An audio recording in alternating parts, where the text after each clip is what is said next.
Bonjour, je vous présente la gamme de basilic qu'on produit à la ferme aromatique.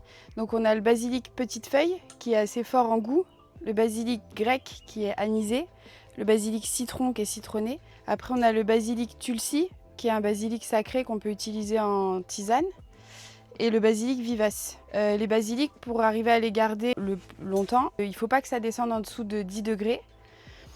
Il faut le mettre mi-ombre et il faut le laisser sécher entre 2 arrosages.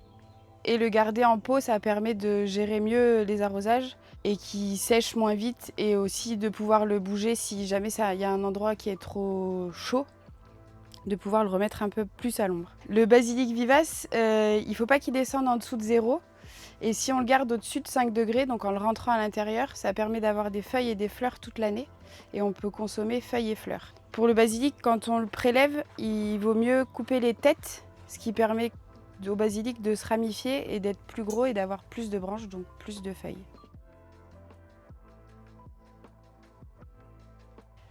Et en gros, le basilic, il faut éviter qu'il monte à fleurs pour qu'il favorise la production de feuilles.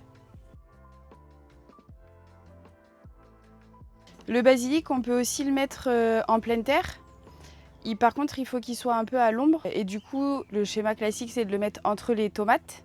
Mais du coup, il faut attendre que les tomates soient assez grandes pour qu'elles puissent produire un peu de l'ombre pour les basilics.